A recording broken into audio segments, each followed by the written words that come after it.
भारत में 5 सितंबर का दिन एक विशेष दिन होता है। यह दिन सिर्फ एक जन्मदिन नहीं, बल्कि हर उस गुरु को समर्पित है जिसने हमें शिक्षा का अमूल्य उपहार दिया है। लेकिन क्या आपने कभी सोचा है कि गुरु दिवस क्यों मनाया जाता है? आइए जानते हैं। 5 सितंबर 1888 को कर्नाटक के तिरुपति जिले में एक बालक का जन्म हुआ।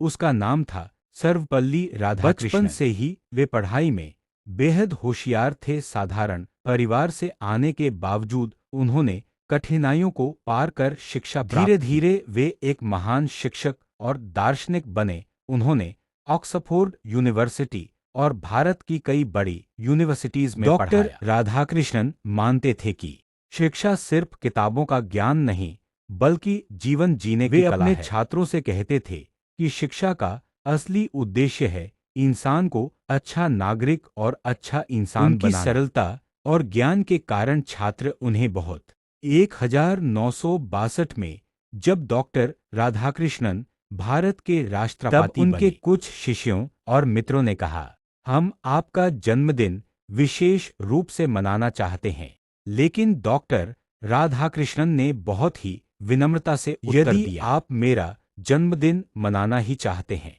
तो इसे शिक्षक दिवस के रूप में मनाइए, इससे मुझे गर्व होगा। यही से भारत में 5 सितंबर को गुरु दिवस के रूप में मनाने की परंपरा शुरू हुई।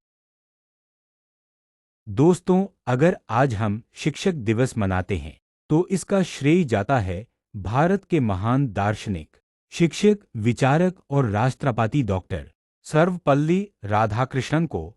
उनका जीवन सिर्फ एक जीवनी नहीं बल्कि एक प्रेरणा है। आइए जानते हैं उनके संघर्ष, शिक्षा, योगदान और महानता की पूरी कहानी। डॉ राधाकृष्णन का जन्म 5 सितंबर 1888 को तमिलनाडु के छोटे से गांव तिरुतनी में हुआ।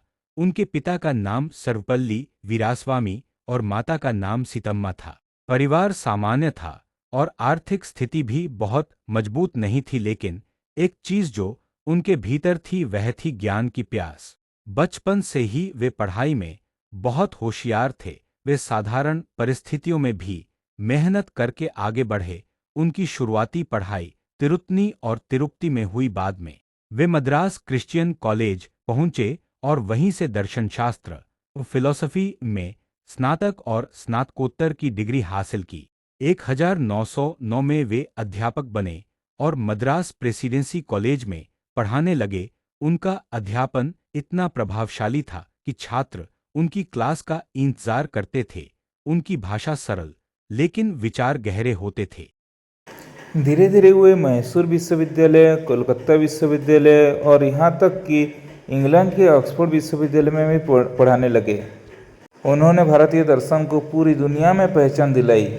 उनके व्याख्यान सुनने के लिए लोग दूर दूर से आते थे। वे मानते थे कि शिक्षा सिर्फ किताबों तक नहीं सीमित नहीं है, बल्कि वो जीवन के जीने की कला है। डॉक्टर राधाकृष्णन ने कई किताबें लिखी, जिनमें Indian philosophy, the Hindu view of life और भगवत गीता का अनुवाद शामिल है। इन पुस्तकों ने न केवल भारतीय संस्कृति की गहराई की दुनिया के सामने रखा, बल्कि पश्चिमी विद्वानों को भी भारतीय दर्शन की महानता से अवगत कराया। उनका मानना था कि पूर्व और पश्चिम दोनों की दार्शनिक परंपराओं को समझना और जोड़ना जरूरी है। वे भारतीय संस्कृति को आधुनिक दृष्टिकोण के साथ प्रस्तुत करते थे। डॉक्टर राधाकृष्णन सिर्फ विद्वान नहीं थे, बल्कि वो एक कुशल नेता भी थे। 1931 में उन्हें आंध्र विश्वविद्यालय का उपकुलपति बनाया गया और 1939 में काशी हिंदू विश्वविद्यालय के उपकुलपति बने। 1949 में वे सेवायत संघ में भारत के राजदूत बने। उनकी विद्वता और कूटनीति ने भारत की अंतर्राष्ट्रीय छवि को मजबूत किया। 1952 में भारत के पहले उपराष्ट्रपति बने और 1962 से 1967 तक देश के राष्ट्रपति रहे।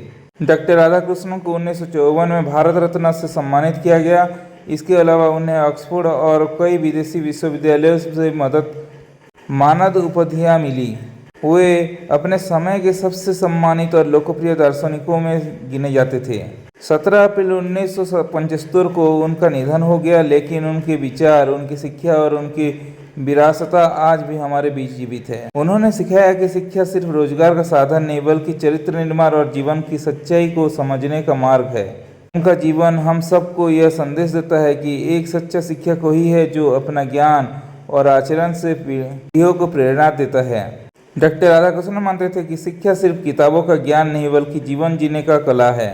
भारत की संस्कृति में गुरु को हमेशा भगवान से भी उच्च स्थान दिया गया है।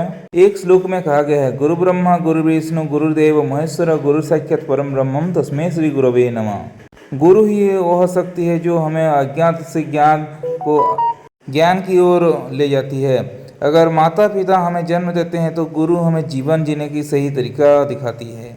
गुरु दिवस हमें यह सिखाता है कि हमें अपने हर शिक्षक का सम्मान करना चाहिए, चाहे वो हमारे स्कूल के अध्यापक हो, कॉलेज के प्रोफेसर हो या फिर जीवन में हमें राह दिखाने वाले लोग।